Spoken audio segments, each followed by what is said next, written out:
C'est avec plaisir que je vous revois, chers amis téléspectateurs, aujourd'hui, pour continuer ce cheminement de la transformation. C'est merveilleux d'être transformé, parce que, ce faisant, on est entre les mains directes du Créateur, celui qui nous a créés et qui veut nous recréer à son image.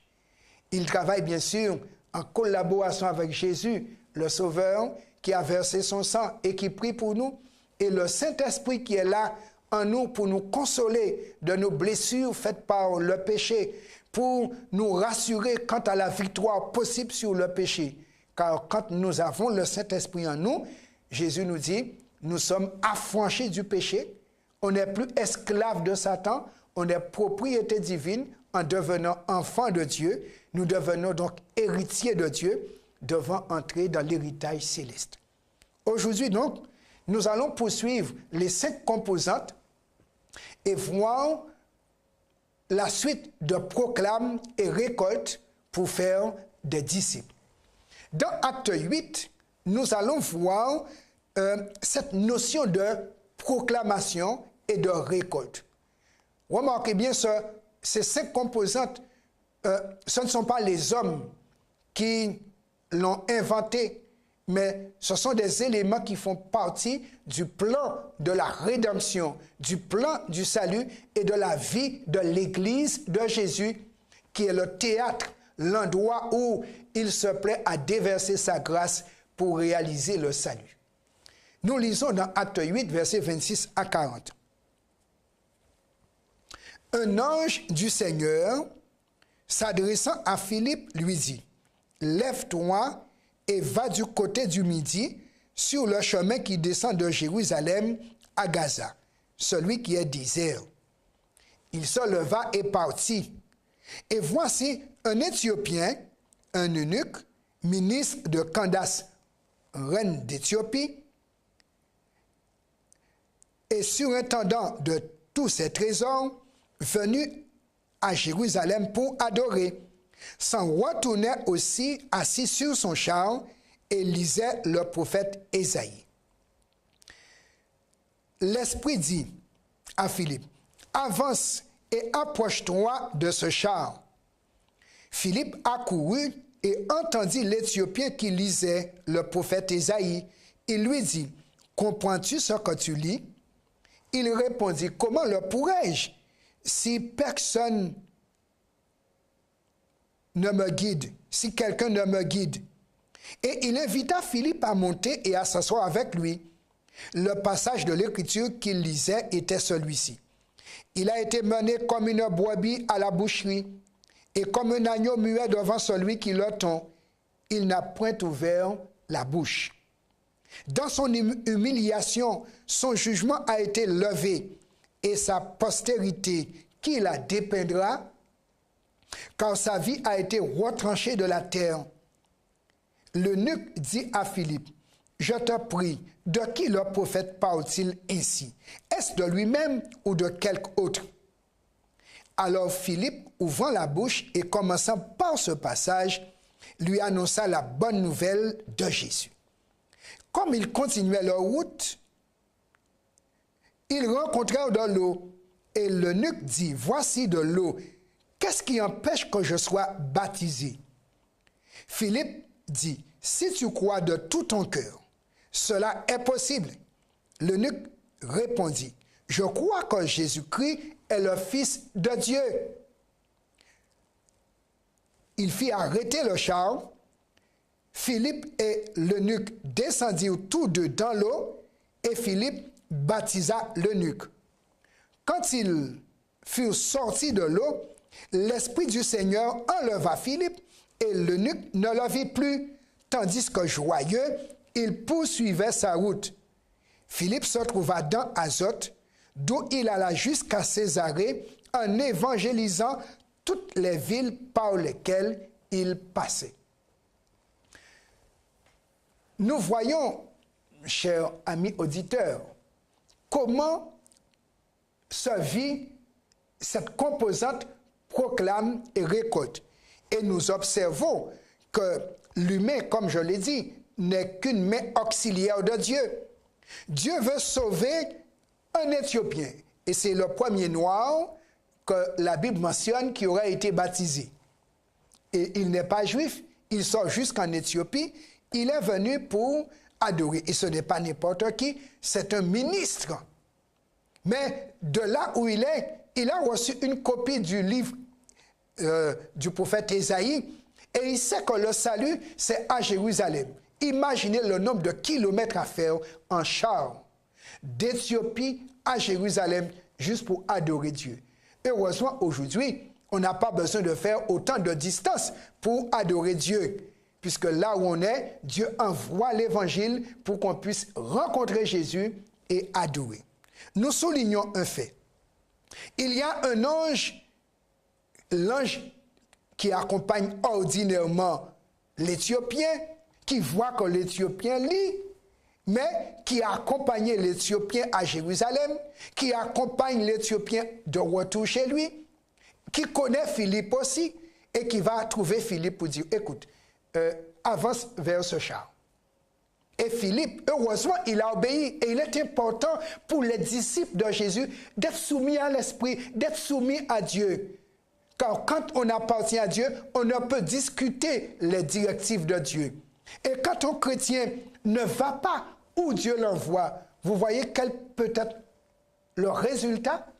Si Philippe n'avait pas obéi à l'ange, s'il n'avait pas été dans la direction qu'on lui a dit, pourtant le chemin était désert, il aurait donné ça comme excuse. Mais Seigneur, tu m'envoies à un endroit où il n'y a personne.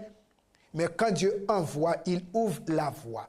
Quand Dieu envoie, il sait où on doit aller et il sait qui il veut toucher. Voilà pourquoi on doit dire, Seigneur, que ta volonté soit faite. Et nous voyons Philippe partir dans la direction indiquée.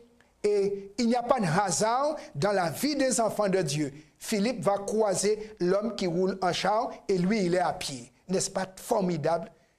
Il n'y a pas de hasard, sinon coïncidence et providence divine. Car Dieu, il gère notre vie, notre avenir, tout comme son projet de salut. Nous voyons donc Philippe qui va. L'ange lui-même ne prêche pas l'évangile pour l'Éthiopien. Il aurait pu le faire. Mais dans le plan Seigneur, transforme-moi, Dieu utilise des hommes en transformation et transformés pour transformer d'autres personnes. Et voici que Dieu va utiliser Philippe, quelqu'un en transformation, pour transformer un autre qui désire être sauvé aussi. Et là, la connexion va se faire sous la présidence d'un ange. L'ange assiste les deux hommes qui se rencontrent, qui vont discuter, échanger, et à un moment donné, Philippe annonce la bonne nouvelle qu'il y a en Jésus, la source d'eau de la vie éternelle. Et l'eunuque veut recevoir Jésus dans sa vie. Mais Philippe va dire à l'eunuque que ce n'est que par le baptême qu'on peut recevoir Jésus dans sa vie. Et l'eunuque, ayant entendu que ce n'est que cette condition sine qua non qui permet de recevoir Jésus et la vie éternelle, il dit, arrivé à un endroit propice, et nous voyons comment Dieu fait les choses, il passe à côté d'un endroit où il y a suffisamment d'eau. Pourtant, c'était un chemin désert, mais Dieu avait déjà préparé l'eau pour le baptême. Et quand ils arrivent là, l'homme est à point, bien instruit, pour être baptisé. Et c'est lui qui va demander le baptême. Le baptême ne s'impose pas. Le baptême se demande. Et il dit à Philippe, mais voici de l'eau. Qu'est-ce qui empêche que je sois baptisé? Et nous voyons, Philippe lui dit, le baptême est conditionnel. Donc le baptême ne s'impose pas et le baptême est conditionnel. Si tu crois de tout ton cœur, donc à tout ce que tu as entendu de Jésus, lui, l'auteur de la bonne nouvelle, si tu crois de tout ton cœur, cela est possible. Et l'eunuque qui dit, mais je crois que Jésus est le Fils de Dieu, il est le sauveur du monde, je veux être sauvé. Et là, Philippe descend avec lui dans l'eau pour montrer que le baptême, il faut descendre dans l'eau. Donc le baptême ne s'impose pas, le baptême est conditionnel et le baptême nous demande à descendre dans l'eau à 2 pieds. Parce que c'est un acte volontaire. On veut être sauvé. Et là, Philippe va baptiser, parce que le mot baptiser veut dire immerger, plonger. Philippe va baptiser l'eunuque. Et quand il sort de l'eau, la Bible nous dit, mission accomplie. L'homme est engrangé dans l'Église, parce qu'après le baptême, c'est le rite de passage de Satan à Dieu, de la domination du péché à la domination de la grâce et de la justice. Cet homme bénéficiant du salut en Jésus, il a enterré ses péchés dans l'eau, il sort sans ses péchés, il sort libéré, affranchi, il reçoit le Saint-Esprit. Maintenant, mission accomplie pour Philippe, l'Esprit Saint prend Philippe et va déposer Philippe ailleurs. Moi aussi, j'ai eu l'occasion de goûter à la même chose. Après mon baptême, le Saint-Esprit m'a porté de la même manière. Mais moi, c'était pour rentrer à la maison après mon baptême. Il m'a fait monter un mône. Je vois que je monte le mône, mes pieds ne touchent pas terre et il me dépose sur le mône. J'étais à peine à 400 mètres de chez moi. Alors, je peux dire effectivement que le Saint-Esprit transporte. Je l'ai goûté. Maintenant, voici que cet homme, il est déjà récolté pour le royaume de Dieu. La Bible nous dit, Philippe se trouva dans Azote. Mais avant cela, l'eunuque ne voit plus Philippe. Et il va poursuivre sa route, mais joyeux. Quand on rencontre Jésus, on est joyeux. Quand on est sauvé, il part sauvé chez lui. Mais il part aussi pour partager cette bonne nouvelle en Éthiopie. Ainsi donc, un disciple peut faire un autre devenir disciple par la proclamation et cette récolte. Et nous voyons que tout est sous la gestion de Dieu le Père, de Jésus, des anges et du Saint-Esprit. Et tout se fait dans le vaste plan « Seigneur, transforme-moi ». Ainsi donc, cet homme est devenu disciple et c'est pourquoi il parle joyeux. Aujourd'hui, vous aussi, si toutefois vous ne seriez pas disciple de Jésus, l'opportunité vous est proposée, puisque le baptême se propose, mais ne s'impose pas. C'est conditionnel, puisqu'il faut avoir la foi et vouloir être sauvé.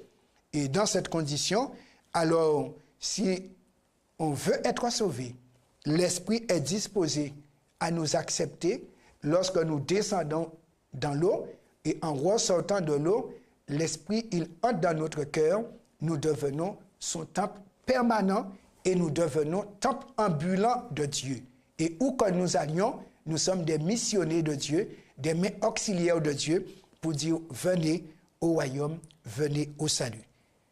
Amis auditeurs, si tu es chrétien baptisé, engage-toi à être main auxiliaire de Dieu comme Philippe sous la direction de l'ange, car ton ange gardien est d'accord pour t'accompagner dans le mandat évangélique.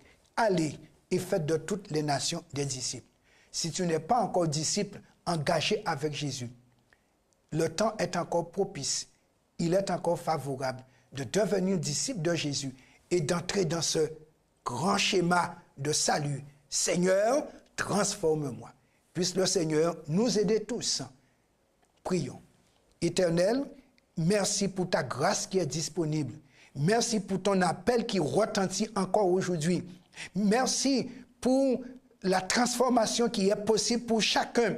Merci pour l'affranchissement que tu opères en nous pour nous faire passer des ténèbres à ta lumière, de Satan à Dieu. Merci de faire de nous tes mains auxiliaires, tes associés pour le salut. Dirige notre vie et que nous soyons, comme Philippe, obéissants pour accomplir ta mission. Nous prions au nom de Jésus et pour ta gloire.